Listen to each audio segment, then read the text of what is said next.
የምናከብረውን ጾማችንን የሰራልንም ጾሙ ያሳየንም ጾሙ ያለንም እሱ ነው። እንጾማለን አይደለ? ያ ግን የሚገባውና የሚሰጠው ለማን ነው? ሰው ለሆነ ፍጥረት ብቻ ነው። እንስሳ አይጾምም፣ ለእንስሳ አይጾምም፣ ለእንስሳ አልሞተም፣ ለእንስሳ አልመጣም አይደል? ለሰው ነው፣ ሰው ለሆነ ፍጥረት።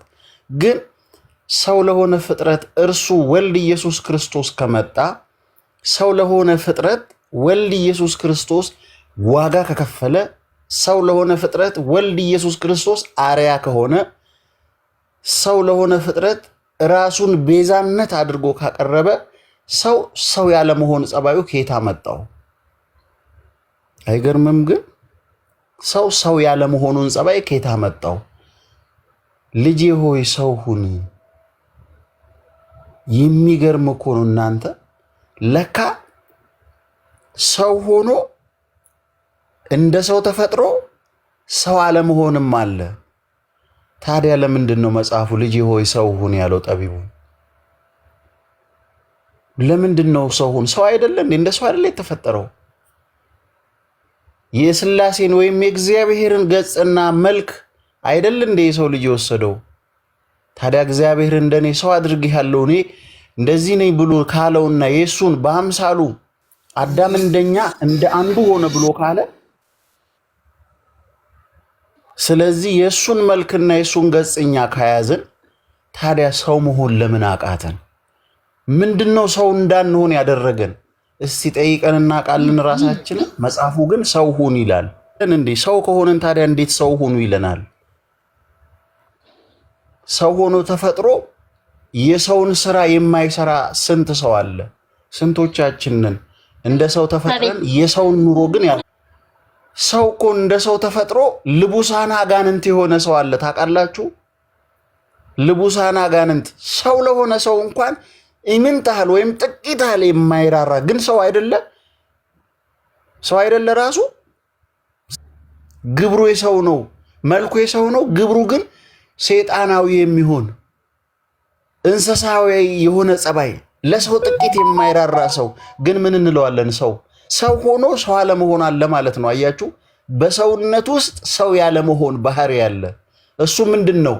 ክፉ መንፈስ ሲጸናወተው የሰው ልጅ የሰዋዊነት የመንፈስ ቅዱስን ያንን የባህሪ ጸጋ ይተወውና ምን ያደርገዋል?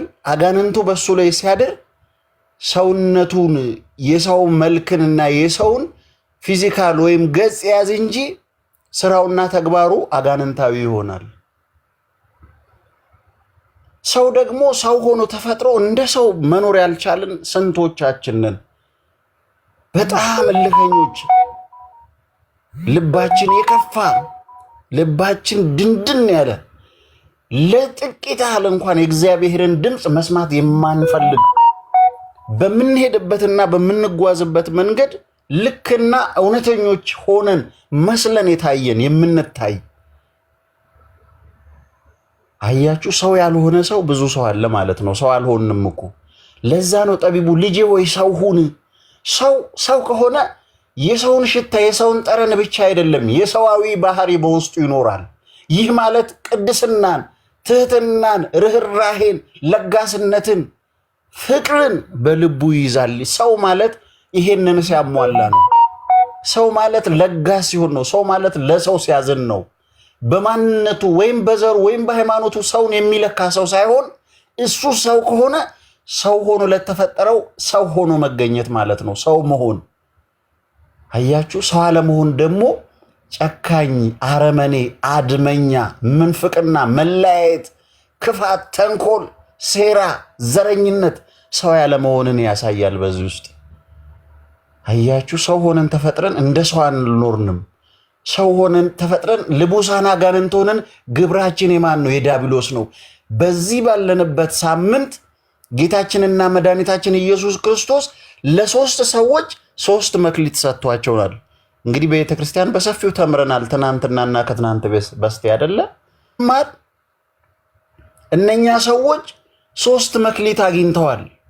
ለእያንዳንዳቸው የተሰጣቸው የራሳቸው መክሊት አለ። 2 5 የወሰደው 10 አድርጓል። 10 የወሰደው ደግሞ 20 አድርጓል።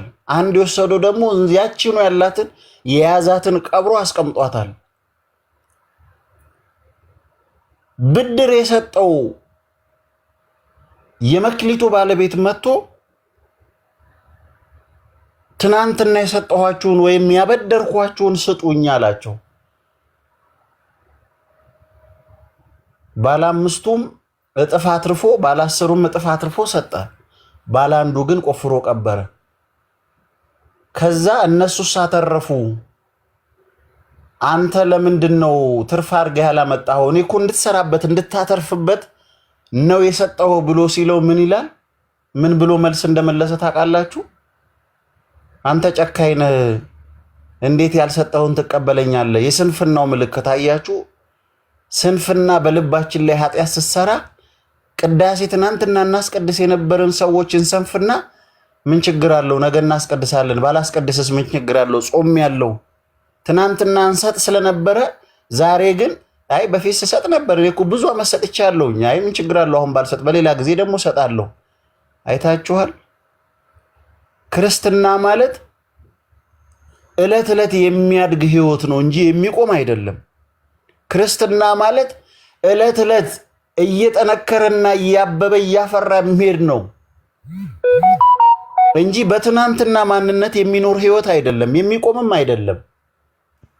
ትናንት እንዲህ ነበርኩ የሚባልበትም ህይወት አይደለም። ሆኖ ዛሬ መገኘት ነው። ለዛ ነው ሰው ሁን። መቼ? ዛሬ። እግዚአብሔር ሊያውቀን የሚችለው እኛን መቼ ነው? በትናንትናው ሳይሆን ዛሬ ባለንበት።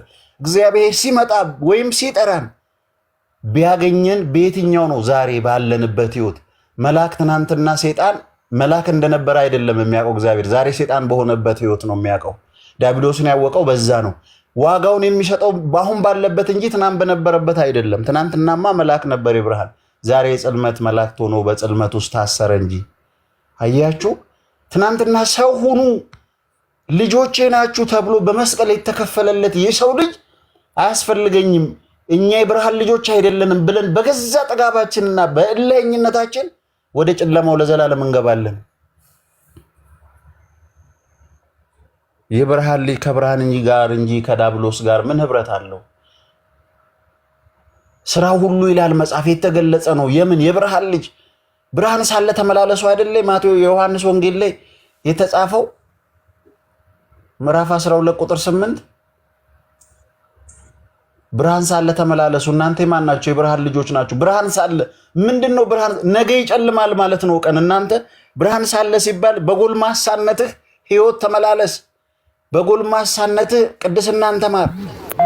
ጉልበትህ ሳይዝል ቤተክርስቲያንን ማስቀደስ መሳም መሳለምም ካለብህ ነገ ሰው ሳይደግፍህ ዛሬ በጉልበትህ ሂድ። በገንዘብህ ዛሬ ማገልገል ካለብህ ቤተክርስቲያን ምስጋና ማገልገል ካለብህ ሄደህ አገልግል። ነገ እጅህ ይዝላል፣ በሰው ተደግፈህ ልትሄድ ትችላለህ። እግዚአብሔር በወጣትነትህም ነው የሚፈልግህ፣ የሚፈልገኝ በልጅነቴም ነው።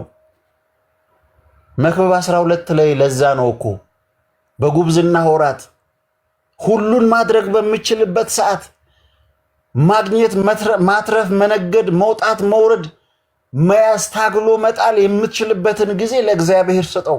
በዛን ጊዜ እግዚአብሔርን አስብ የተባለው ዝም ብሎ አይደለም። የወጣትነት ዘመን ክፉ ነው። አካሄዳችንን ከእግዚአብሔር ጋር ካላደረግን ይቀጥፈናል። በሱስ ግማሾቻችን፣ በክፉ ኃጢአት ግማሾቻችን ርህራሄ ወደ ሌለው ሞት ይወስደናል። ለዛ ነው በወጣትነት አስብ። ለምን? ያኔ የነፋስነቱና የእሳትነቱ ኃይል የሚያይልበት የውሃውና የአፈሩ ገና ስለሆነ እሱም በ40 ዓመት ነው። የምድርነቱ ዘመን እስኪመጣ ድረስ ማስተዋል በሰው ልጅ ሕሊና እስኪረጋጋና እስኪሰከን እስኪመለስ ድረስ። ስለዚህ በወጣትነታችን ካላሰብን እግዚአብሔርን ካልተመላለስን በምህረቱ እንጠፋለን ማለት ነው። በክፉ ሐሳባችን እንጠፋለን ማለት ነው። በክፉ ስራችን እንጠፋለን ማለት ነው። ከእግዚአብሔር እቅፍ በመውጣታችን እንጠፋለን ማለት ነው። ከቤተ መቅደስ በመራቃችን ግድ የለም ካተረፉት መካከል እናትርፍኛም። ግድ የለም አለጸጋ አለበረከት ወደዚህ ምድር አንድ ሰው ተፈጥሮ የመጣ የለም። ሁሉም የራሱ ጸጋ አለው። የመዘመርም ያለው አለ፣ የማስተማርም ያለው አለ፣ ዕልም መፍታትም ያለው አለ፣ የማስታረቅም ያለው አለ፣ ጥበብንና ዕውቀትን የተሰጠው አለ፣ ከዛም በላይ ተአምር ማድረግን የተሰጠው አለ። ሁሉም ግን በተሰጠው መክሊት ማገልገል መቻል አለበት። ነገር እሱ ሲመጣ በክብር ከአእላፍ መላእክት ጋር የሚቀበለው የሚጠይቀው ስንት ሰርተሃል፣ ስንት አትርፈሃል፣ ምን ኖረህበታል ትጠየቃለህ ወይም እጠየቃለሁኝ። ስለዚህ በጉብዝናችን ወራት እግዚአብሔርን ደስ እናሰኘው። አለ እምነት እግዚአብሔርን ደስ ማሰኘት አይቻልም ይላል መጽሐፍ። እምነት በሁላችንም ዘንድ ይኑረን እንጂ። በጣም የሚያሳዝነኝ የአንድ ሰውዬን ታሪክ ልንገራችሁ እና ትምህርቴን ልጨርስ። የማርቆስ ወንጌል ምዕራፍ 9 ቁጥር 24 ላይ አለማመንን እርዳው የሚል አንድ ጥቅስ አለ። በጣም ይገርመኛል። ለምንድን ነው ይሄ ሰው ያለው መሰላችሁ? ጌታችንና መድኃኒታችን ኢየሱስ ክርስቶስ ሶስቱን ሐዋርያትን ይዞ ከ12ቱ ሶስቱን እነ ጴጥሮስና ያዕቆብን እነ ዮሐንስን ይዞ ወደ ደብረ ታቦር ተራራ ወጥቶ ነበር። ከተወለደ ጀምሮ ለብዙ ዘመናት ልጁን በመጣል በሽታ ሲያሰቃየው የነበረ በአጋንንት የታሰረ አንድ ልጅ አለ።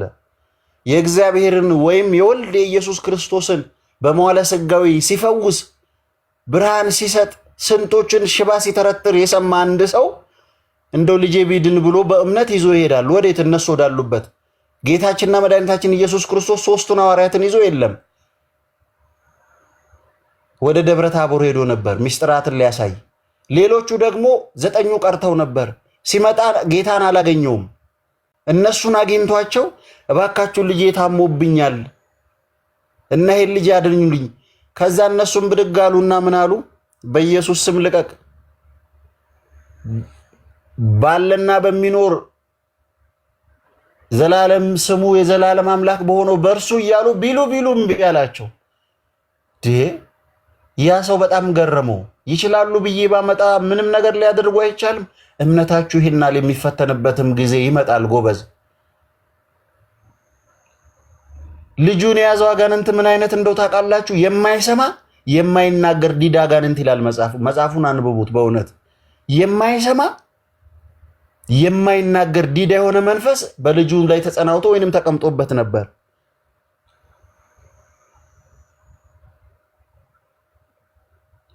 በዚህን ጊዜ ቢሉት እምቢ አላቸው፣ እምነታቸውም ተፈተነ። ይሄ ሰው ከጌታችንና ከመድኃኒታችን ከኢየሱስ ክርስቶስ ጋር አብረው ስለነበሩ ደቀ መዛሙርቱን አምኗቸው ነበር። ወዳጆቼ በቤተ መቅደሱ ዙሪያኛ ተቀምጠን ብዙ ምዕመናን እኛን እንደ መላእክት አይተውን አንጥተው ወይም የሰጡን ቦታ ተሸርሽሮ በእነሱ ዘንድ ሲጠፋ እነሱም ይጠፋሉ። አያችሁ፣ እግዚአብሔር በእኛ ይሰደባል። በምን? በእኛ በምናደርገው ድርጊት፣ በምንሰክረው፣ በምንጠጣው መጠጥ፣ በምንዘሙተው ኃጢአት፣ በምንናገረው ሐሜት። ለምን? እኛን ሰው ለሚሰጠን ክብር ምን ያህል እንደሆነ ይዩት። ከሌላው አስበልጦ ከምዕመን ለይቶ ስለሚያየን በቤተ መቅደሱ ዙሪያ ያለን ሰዎች በክህነትም ሆነ በድቁናም ሆነ በመምህርነትም ሆነ በስብከተ ወንጌልም ሆነ በሰበካ ጉባኤ የሰው ልጅ ከፍ ያለ ክብር ይሰጠናል። ነገ ግን መጥቶ ሲለካን ያንን ክብር ካጣ ይስታል፣ እኛም እንድንስት ያደርገናል። እነርሱ ይስታሉ በእኛ። አያችሁ፣ እግዚአብሔር ይሰደባል ማለት ነው። ሞከሩ፣ አልሆነላቸውም። ግን የሚወጣው አጋንንት በምንድን ነው? በጾምና በጸሎት ነው። እግዚአብሔር በሚሰጠው ጸጋ ነው እንጂ በሰው በጉልበት አይወጣም፣ በስልጣን። ሰይጣን ጥበበኛ እኮ ነው እናንተ። ከዛም በኋላ የዚህ ሰውዬ እምነት ተሸረሸረ። በአምላኩ የነበረው እምነት ተሸረሸረ። በኋላም ጌታችንና መድኃኒታችን ኢየሱስ ክርስቶስ መጣ። ሶስቱን ሐዋርያትን ይዞ መጣ። ያን ጊዜ ሲመጣ ምን እንዳለው ታውቃላችሁ? እባክህ መምህር ሆይ እንደው ቢቻልህስ፣ ልብ በሉ፣ ቢቻልህስ ልጄን ፈውስልኝ አለው። ቢቻልህስ ለምን ያለው ይመስላችኋል?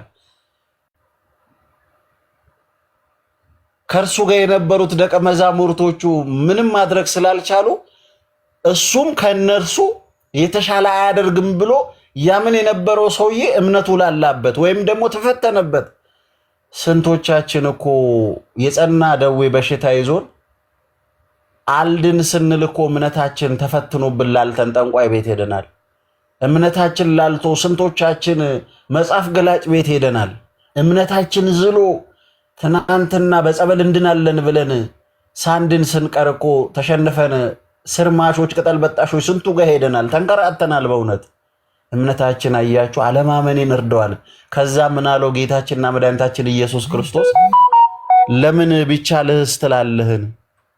ለምን ትላለህ? ለሚያምን ሁሉ ይቻላል። ይገርማል። ይሄ ቃል አያሳርፍም? ያሳርፋል በእውነት። ለሚያምን ሁሉ ይቻላል። ከዛ ምን አለው? ታምናለህን አለው። ማንን? የልጁን አባት አምናለው ግን አለ አለማመኔን እርዳው። እንዴት ያሳርፋል በእውነት። እግዚአብሔር አለማመናችንን ይርዳን በእውነት ከፍ ላለ ክብር እንድንበቃ። አያችሁ በማመን ውስጥም አለማመን እንዳለ አያችሁ። ሰው እምነቱን ይከተላል፣ በሃይማኖት ውስጥ ይኖራል። ነገር ግን ደግሞ እምነቱ የሚዝልበት ወይ በህመም ይሆናል፣ ወይ በማጣት ይሆናል፣ ወይ በመሰደድ ይሆናል፣ ወይ በመከራ ሃይማኖቱ በነበረበት እምነቱ ይዝላል። ያኔ ተስፋ ይቆርጣል። አደራችሁን ምድርና ሰማይ እንኳን ላይ ቢጋጠሙ አለ ዕንባቆም አንተ በዙሪያዬ ካለ አልፈራም ክፉን ብሏል። ዳዊትም ብሏል በለምለም መስክ ታሰማራኛለህ አንተ ከኔ ጋር ነህ አይደለ? እግዚአብሔር በጨለማ ውስጥ እንኳን ምንም ነገር አንዳች ቅጽበት እንኳን በሌለበት ውስጥ በዛ ውስጥ የማሻገሪያ መንገድ እግዚአብሔር አለው። በእውነት እግዚአብሔር መሽቷል ጨልሟል ሲባል አዲስ ቀን አውጥቶ ነገን እንድናየው ያሻግራል። ተስፋ እንዳትቆርጡ። በምንም ምድር ሰማይ እንኳን በላያችሁ ላይ ቢጋጠም በእውነት ነው የምላችሁ እስራኤላውያን እንኳን ተስፋ በቆረጡበት የነራሄል እንባ በእግዚአብሔር ዘንድ ሄዶ አንኳኩቶ ሙሴን ልኮ በበትሩ እንኳን ያንን አይሻገሩትም የተባለውን የኤርትራን ባህር ከፍሎ እግዚአብሔር አሻግሯል። ይችላል። ጴጥሮስ እንኳን ወደ አንተ እንድመጣ ጥራይ ብሎ በባህር ላይ ሲራመድ ያኔ የራቀበትን ወይም የመጣበትን ቦታና እሱ ያለበትን ሲያይ እምነቱ ዛል ሲልበት እንዴ በሰምጥስ የሚል ጥርጥር በልቡ ሲገባ ሰመጠ። ከዛስ ምን አለ ጴጥሮስ? ጌታ ሆይ ያዘኝ አለ። ምን በለኝ? ያዘኝ። እኛ በደከምን ሰዓት ልንለው የሚገባው ያዘን ነው። የሚይዘው እርሱ አለ፣ የማይጥለው በመስቀል ዋጋ የከፈለው የቀራንዮ በግ አማናዊ በግ እርሱ ነው። እሺ በክብርና በፍቅር የሚያሳድግ ክንዱ ያሳርፋል። ሌላ ቦታ የትም አትሂዱ። የመብርሃን ልጅ በእውነት አለ። ንገሯት፣ ለእርሷም ትሰማለች እኮ በእውነት። እናትና ልጁ ተግባብተው እኮ ያንን የቃናውን ወይን አጣፍጠው ቀይረውታል አይደል እንዴ? ተስማምተው። እኛንን ከእናታችን ጋር ያልተስማማ ነው፣ እኛንን ያልተግባባ ነው እኮ። እነሱ ተግባብተው ታምር ሰርተዋል።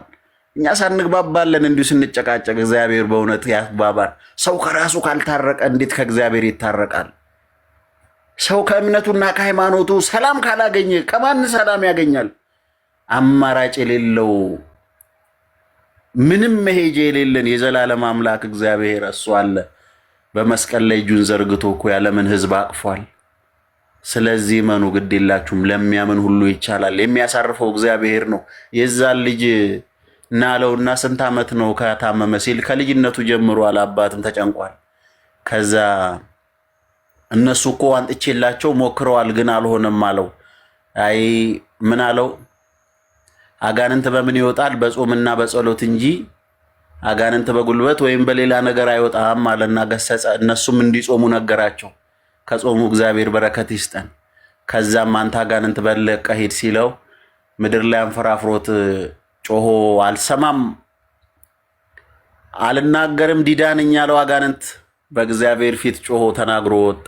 እግዚአብሔር እንዲህ ያለ ችግራችንን ያውጣልን። የታመመች ሀገር አለች፣ አልወጣ ያለ መንፈስ የያዛታለች። ከመሪዎቻችን ጨምሮ ገስታቱም ያስፈልጋል፣ ለመኳንንቱም ለወታደሩም ያስፈልጋል። እግዚአብሔር ወንጌል ሰው መሆን ከሁሉም ይበልጣል። ሰው ለሰው ይራራል። ሰው ከሆንክ ትንጣ ከቤተ መቅደሱ የከበረውን የእሱን ክቡር ስጋ ደሙን ትብላ ታርፋለች።